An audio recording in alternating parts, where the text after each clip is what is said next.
Hey everyone, welcome to another edition of The Bullet. My name is Paul Lathrop. I'm the Deputy Director of New Media for the Second Amendment Foundation. Joining me today, the attitude behind bearing arms, Tom Knighton is here. Tom, thanks for coming along today, man. Anytime, brother. Excuse me, let me get social media hooked up here. Everybody but Facebook lets me do it beforehand.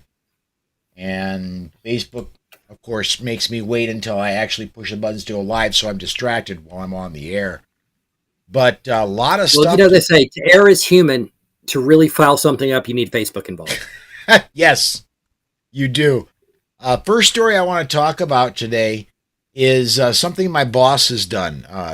SAF files lawsuits against California over their gun show ban. Got a couple of things I want to read off the news release. Second Amendment Foundation has filed a federal lawsuit challenging California's State Bill 264, a ban on gun shows held on public property that was passed and signed into law by Governor Gavin Newsom. Basically, what's going on here, there was a ban in one specific part of California. SAF took that to court, won. That was in the Del Mar Fairgrounds. And so to answer, the state said, okay, well, we're just going to do it for the whole darn state. Anywhere that's public property, you can't hold a gun show there. And SAF is now taking him to court over that. And I very much expect a win on this. We're going to have to wait and see. The wheels of justice don't turn very fast, but they do turn. No, and I fully agree that this is complete BS. It's public property. Mm-hmm. Well, I hate to break it to California, but gun owners are part of the public. You don't say. Even in California, they have them there too. It's a miracle. Yeah. It's not like they've ever made it easy for California gun owners. But it's they're part of the public. They should have the same access, the same right to conduct something that has been going on for decades. And contrary to what a lot of people try to claim, there's no evidence of a gun show being tied to crime at all. Do criminals sometimes get in there and slip in and get a gun? Sure, but they do it every too. I would suspect that actually the inverse is the case, that when there's a gun show, at least temporarily, crime drops because everybody that figures that people going to this gun show might have guns. You might not want to screw with them. Yeah, if they don't have one going in, they may have one coming out. Yes. You don't know when you're trying to knock over the neighborhood 7-Eleven if that guy is on his way to or from. You don't want to take that risk. Right. So, yeah, I wouldn't be surprised to find if there was a decrease in violent crime, even for just the hours that a gun show was in operation. But even without that, there's, they claim this is about trying to combat gun violence. And funny, there's never been a mass shooting at a gun. No. Wonder why. There's not armed robberies at gun shows. There's no gun violence. Right. And this is California. Every transaction that's taking place at that gun show, whether it's from an FFL holder or not, has to go through a NICS check. Yeah. Every single one. It's a universal background check. State, they're not going to allow it to go. No one in that show is going to let it go through without it. Yep. There's, everything they swore would keep guns out of the hands of criminals happens at the gun shows. There's no call for this. What this really is, in my opinion, is it is part of an effort to continue to stigmatize gun owners and to make us feel isolated. Yep. If you cannot interact with other gun owners and see, understand that your staunch support of the Second Amendment is not isolated, that you're not unique, you're not the extremist. If you don't have that, humans are tribal creatures. We want to fit in with the tribe. If you want to be part of the cool kids, yes. Around, Yeah, if everyone around you is anti-gun, over time, subconsciously, that plays on you. That's Yes. why gun owners in New York and Massachusetts and states like that are more likely to support some level of gun control, despite otherwise being pretty pro Second Amendment. It's because that isolation has made them think of things a little differently. And this isn't, where do we meet up with other gun owners in our area? The gun range and the gun show. Mm-hmm. And They're doing what they can to minimize gun shows.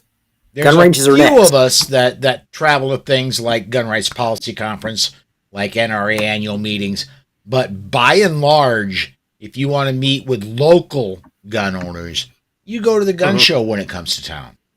Yeah, you've got forums, you've got Facebook groups, you've got social media outlets to connect with people who share your views, but you don't really know if those are real people or not. For all you know, they're FBI informants waiting for you to say something stupid. You really don't know. The guy next to you at the gun show is an FBI informant too. True, but but that personal level, that personal connection feels more real. Yes. And so it's a lot easier to look at everyone there as a real person. Before the pandemic, we were in Ocala together at a gun rights. Just barely, but yes. Just barely before the pandemic. Right. I mean, it was starting to happen, and then we got, but, it was an awesome opportunity for us to connect, but the people who really benefited the most from it were those local Floridians who not just interacted with people like you and me and Amanda Suffolcool and Eric Pratt and all those people, was them being able to connect with other Floridians. Yep. And realize, yes, we are not alone. Now in Florida, that's less of an issue. It is Florida. It's not as gun friendly as a lot of people like to pretend, calling it the gunshine state. But it ain't New York. It ain't California. It also isn't Georgia or South Dakota. Right. It's not. There's much of an issue there. But in a place like California, where they're passing this, it is, I think, if it's not explicitly to isolate us, ain't nobody complaining that with that being a side benefit for them. Yeah. Get a couple comments in here real quick. George is following our line, hook, line, and sinker. No more gun shows in California. Hey, everybody, no more crime. Right. That's what they keep telling us, and for some reason, it never works that way. Yeah, I'm absolutely shocked. Yeah, the next story I want to cover, this one could take up quite a bit of our time because it's going to be a lot of fun. Next one is a story written by my good friend Tom Knighton. Came up on Bearing Arms when I did my search this morning. Looks like Alec Baldwin kind of lied when he said he didn't pull the trigger. That's at least what the FBI says. Yeah, Alec's having a very bad day. Yeah. Actually, that day was, I think, yesterday, but it's still a bad day. It's spilling over. The FBI looked at it. They tested the gun, and they said there's no way it went off without pulling the trigger. That particular weapon, if something hits the hammer, it can discharge. But that's not what was even alleged to have happened. It's not like he dropped it. Right. Or anything like that. From all indications are that it was in his hand, in his control. And according to the FBI, that gun doesn't go off without him pulling that trigger. Right. He said repeatedly, I wouldn't do that. Well, yeah, you did, Alec. I believe. That's not me. That's the FBI, buddy. Yeah. His exact statement, I think, was something like, well, I pulled the hammer back, but not enough to cock it. And when I released the hammer, it went off. I never pulled the trigger. And the FBI says, yeah, baloney. It's got a quarter lock, quarter cock, which is a safety feature. So that doesn't happen. It don't do anything. It just holds the hammer there. And, you know, sorry. I mean, it's important to understand that Alec's not the only one responsible Oh no. for Helena And you Hutchinson's pointed death. that out in your article. Right. As much as his anti-gun rhetoric in the past I would love to lay all this at his feet. To be intellectually honest, I cannot. Someone else is responsible. Someone brought live ammunition onto that set, which was not supposed to happen. Someone left it in that gun, which was not supposed to happen. Apparently, someone did they could to keep the armorer from being able to do her flipping job. Those are the people who also need to stand trial. But Alec Baldwin pointed the gun at someone and pulled the trigger. Whether they prosecute or not is kind of, we don't know. Yeah. I believe that he's looking at a manslaughter charge personally. There's not enough there for murder. There's no intent to have her. It's a manslaughter charge at the most. Well, let me say this. The man is a professional actor. That's all he's done for his entire life. Whether there was intent or not, he hasn't publicly said that there is. Yeah. And there's, so far, if there was reason for there to be intent, I'm pretty sure it would have blabbed by now. Most likely. He ain't that popular. He ain't that popular in Hollywood. Someone at a lower level, the craft services person on the set, the assistant key grip, someone would have said, oh no, she was giving him the business and he was getting pissed about it. That hadn't happened. I'm inclined to accept that there wasn't any reason for intention. Then again, Alec Baldwin may have just wanted to know what it's like to shoot someone. Yeah. And he's going to get away with a degree. But I do think that the most you're looking at is manslaughter. I hope they prosecute that because it doesn't sound like he was doing what he was actually supposed to be doing at that moment. Well, and he wasn't supposed to be pointing that gun at her. Isn't there a wrongful death lawsuit from the cinematographer's husband still out there? It's not been resolved yet. No, and this isn't going to just add to the lawyer on that lawsuit is going, oh baby, oh baby, because I mean this along with the information about the armorer and how she was basically barred from being able to do her job effectively. All of that's going to play in because, see, what you got to remember is Alec Baldwin was also a producer on this movie.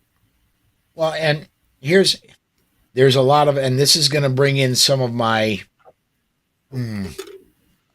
other than gun sentiments, but the movie industry is largely controlled by unions and union rules, and this person can do that, this person must not do that.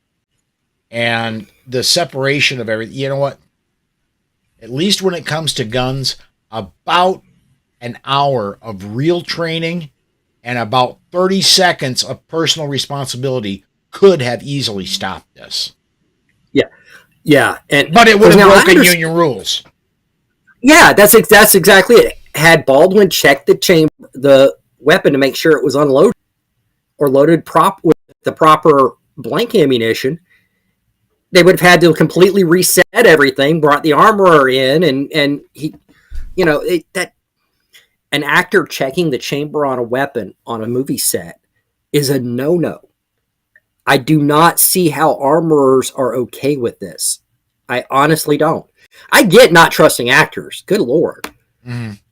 I get not trusting that, but if you put a firearm in, let's say Adam Driver's hand, played Kylo Ren in Star Wars, former Marine. Okay. You put a gun in his hand and he goes to check the chamber, you should be able to trust that he knows what the hell he's doing. One would hope he's got more training than half the armorers in Hollywood, I'm sure, at least more real world, how to use this in a dangerous situation experience than a lot of people. And Obviously, someone like that goes to check the chamber. It shouldn't reset everything. You don't want to trust Alec Baldwin. Well, it turns out that's perfectly warranted. You Well, shouldn't trust Alec Baldwin with a gun. and our friend and the guy who's on every other Tuesday, but not tomorrow, Craig DeLuz does some acting. Craig, I would absolutely positively guarantee you, knows what he's doing when he checks a chamber and would trust it. But again, Yeah. it's union rules, and the union is California based, and I'll leave that there. Well, and it's also, the union rules are protectionism. If it turns out that actors can be taught an hour how to handle the stuff safely, they might decide, well, we don't really need armorers. We can, or we can pay armorers less because the actors are going to have to do all this stuff anyways. So it was an idea of, okay, we're going to protect our jobs, and people have died. Yeah, and again, I'm serious in that you can put somebody who's never touched a firearm in their life through about 2 hours of training, and they will be able to tell if there's a real round in a gun, and that includes safety briefs. And so anyway, let me get this comment in here real quick. Rob says, if you watch the Baldwin video closely, you see him with his index finger in the trigger guard, using the trigger as a leverage point when drawing the pistol and cocking the hammer. Yeah. Well, I mean, if you don't know any better, that makes, you go to cock that hammer, it's not always an easy cock. And, putting some leverage with your other finger would make sense if you don't understand firearms. Yes. Very much so. If you do, you're like, that's a recipe for getting somebody shot. Yourself as you're coming out of the holster, first and foremost. But yeah. If you're lucky, it's you. Yes. Absolutely, if you're lucky, it's you. And Alec Baldwin wasn't lucky. If I ever accidentally shoot anyone, I pray to God it's me. Yes. We're over halfway done because I've got to get out right at the bottom of the hour. We've got Polite Society tonight. I do want to move on. The next one is also written by a really smart guy I know named Tom Knighton. This one, he's a jerk. This one, California, basically all high school shooting sports are now done in California. I'm saying that's an intended consequence of that law they passed. I'm not. I won't say definitively it's intended, but it's kind of like the isolation thing we talked about earlier with the gun shows. Mm-hmm. If it wasn't on purpose, ain't nobody who backed that bill crying about it. Right. By making it so that youth shooting sports are essentially defunct, you now have a situation where raising the next generation of gun owner becomes that much harder. It is much more difficult to get kids shooting trap, shooting 3-gun, shooting, cowboy action, doing any of those things, because you cannot advertise to them. You cannot create advertisements that they might find attractive, which is weird because, I mean, I'm a big kid. Oh yeah. The ads that are going to attract me are going to attract, my 10-year-old daughter. Well, and I've said this they before. Really are. I've said this before. The same advertisements that I thought were cool when I was 16, I still think I'm cool when I'm 50. Yeah, I'm about to turn 49. I have absolutely, I look at the ads of my youth and I'm like, that's still awesome. Yeah. Maybe the CGI's dated or something. I mean, or whatever, but that's it. Yeah. This is it's really an attempt to completely shut down guns in general. It's, if you don't know about guns, you don't think about being able to own one. Right. And that's what California is going for. We talked about this on the weekend bullet on Saturday, and the the particular, I think it's the California High School Shooting Sports Association or something like that. When on their website, when they announced they were closing down, they had a very amazing statistic to me.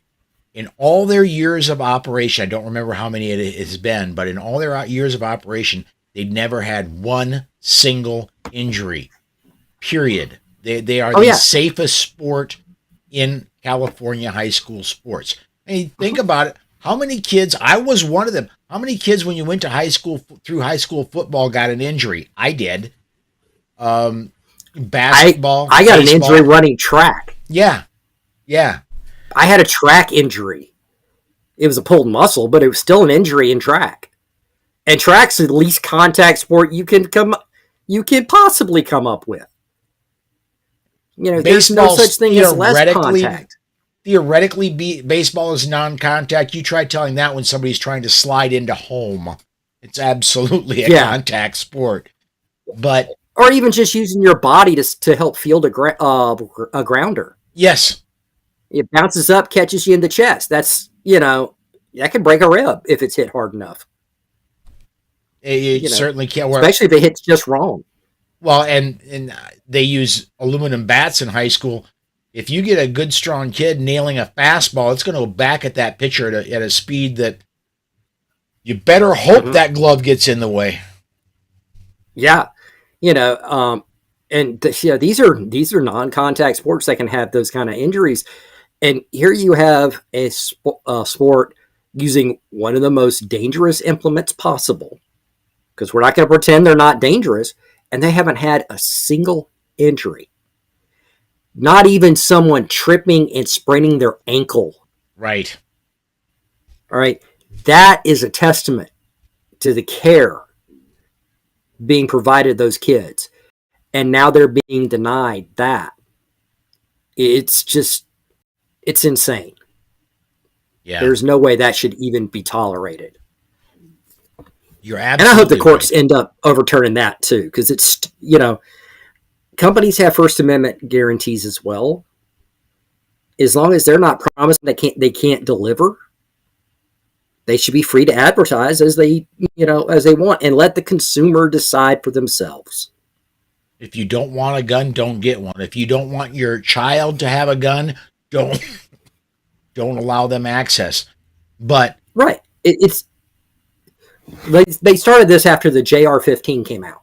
Yes, and and I'm like sitting here going, you do realize there's literally no world in which a child can look at that gun, save up their pennies, and send it off in mail order and have it come to their house. A parent has to be involved. And what's hilarious is there were the Ruger 1022, functionally identical to the JR-15. Yes. And they make child stocks for that. They sell them on Amazon. Yeah, they absolutely do. Again, I'm right there with you.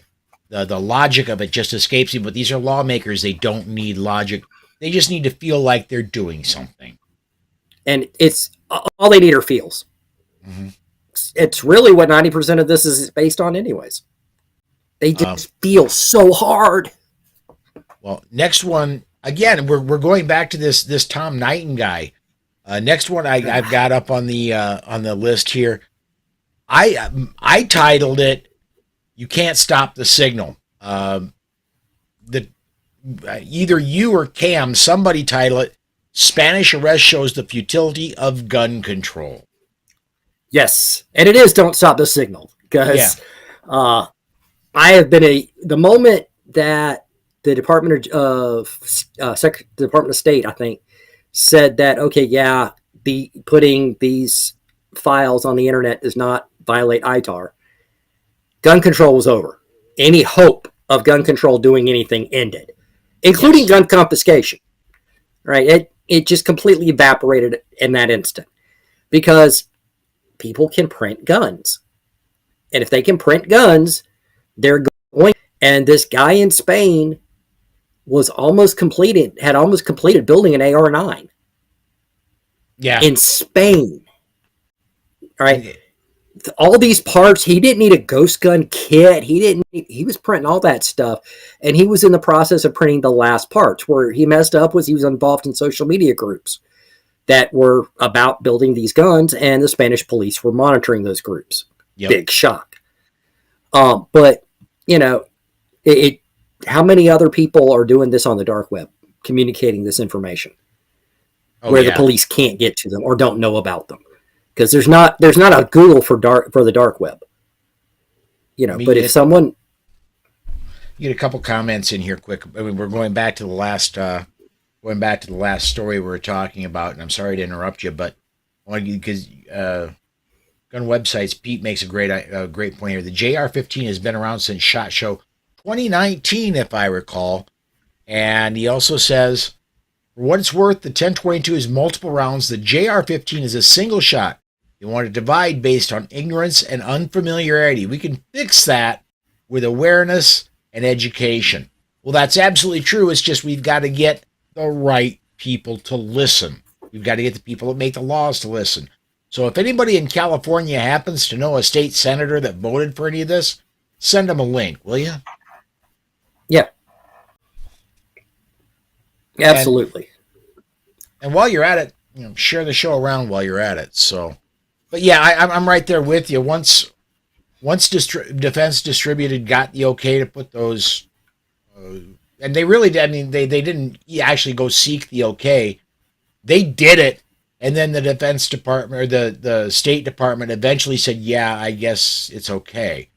Defense Distributed just went ahead and did it, and then the State Department, after hemming and hawing for a couple of weeks, said, "Yeah, this is not against ITAR." Right. And especially because the courts have ruled data counts as free speech. Yes. And all the file is by itself is data. It's not a thing. It's just a file. And then everyone started trying to want to ban the files and all this other stuff. And of course, I did what any responsible Second Amendment loving person would do.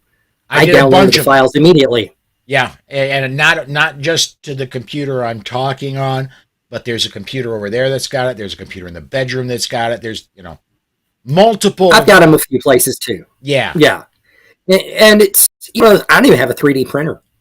Nor do I. But they didn't want me to have them, and that was enough reason for me to download it. Absolutely.